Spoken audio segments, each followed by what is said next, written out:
Haba naman ng puso ang pagdalang ng aming gobernadora. Nanganganib kayo. Kanino?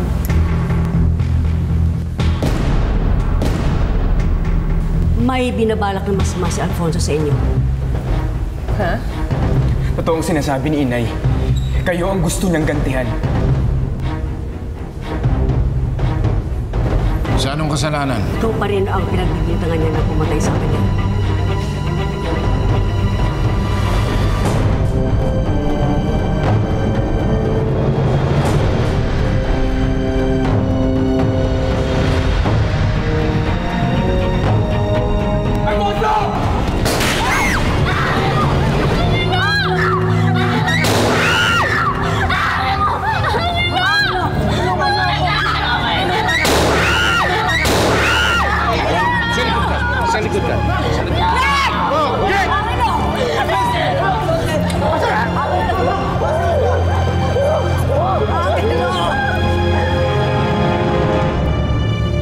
Very well na kahit hindi mo sabihin na hindi ako kasama,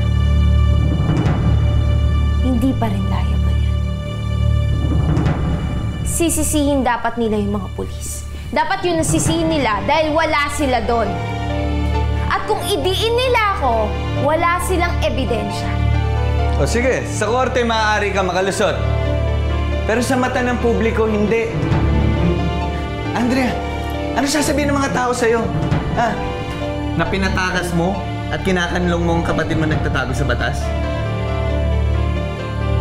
Amutsita, ikaw na lang kakampi ko. Andrea, lagi naman eh. Hindi ba? Pero ikaw,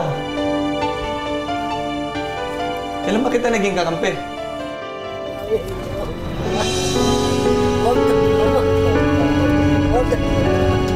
Bakit bilisan niyo? Pare, bilisan mo. Bilisan niyo na po. Ang anak ko, mamamatay ang anak ko. Ang loko. Anak. Huwag ka mamamatay. Huwag mo bitiwan. Pare, bilisan mo, pare. Dalian niyo. Sama, pare. Mamamatay ka ang anak ko. Pare, bakit bilis daw? Ang loko. Ang loko. Anak ko. Ramoncito, ano ba pinag-iinarte mo dyan?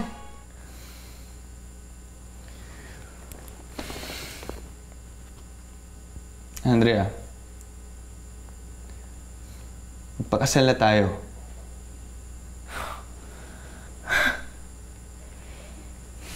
Ramoncito, hindi pwede. Marami pa akong problema. Alam mo yun. At hindi ito yung tamang panahon mag-iya ka magpakasal. Bakit? Kailan ba yung tamang panahon? Ha? Sabi mo noon, pag-graduate ka. Nagantay ako, gumraduate ka. Tapos noon, sabi mo, wag na lang muna. Kapag nanalo na lang ang konsehal. Nagantay ako. Nanalo kang konsehal. Pagkatapos noon, sabi mo na naman, kapag nanalo ka na lang ng mayor.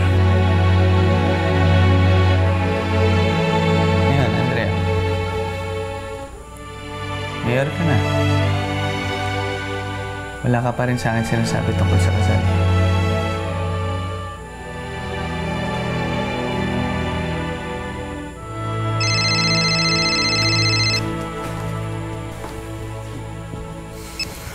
Hello?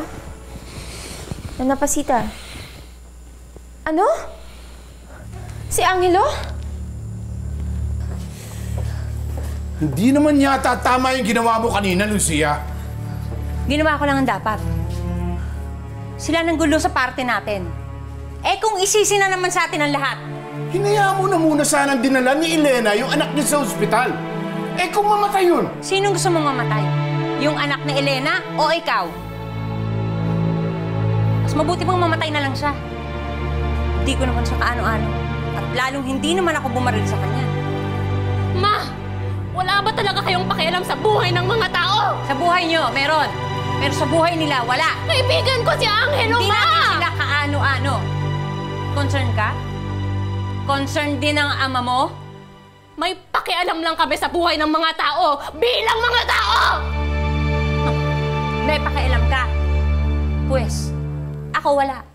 Kaya wag niyo akong idadamay ng ama mo dyan sa concern niyo.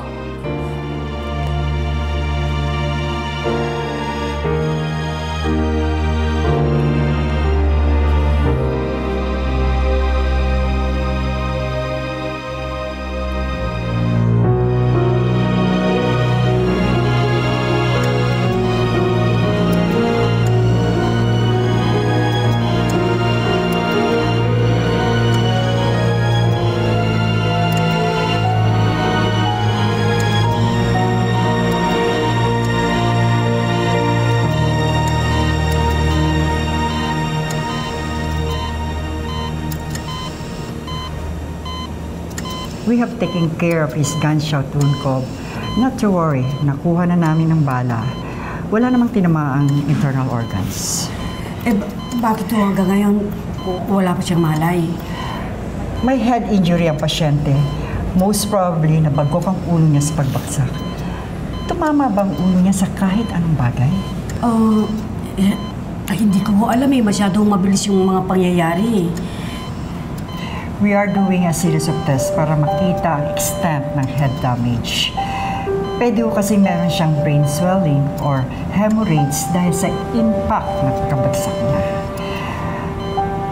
But if the vital signs stabilize, pwede na ho namin siyang ilipat sa recovery room habang in-observe. Maraming salamat po.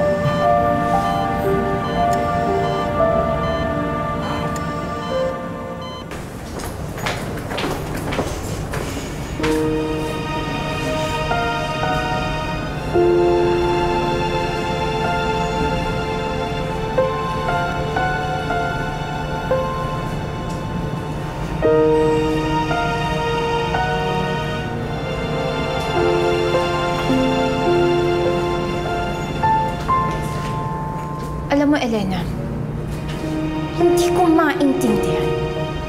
Simula nung dumating ka sa pamilya namin, puro malas ang dumadating.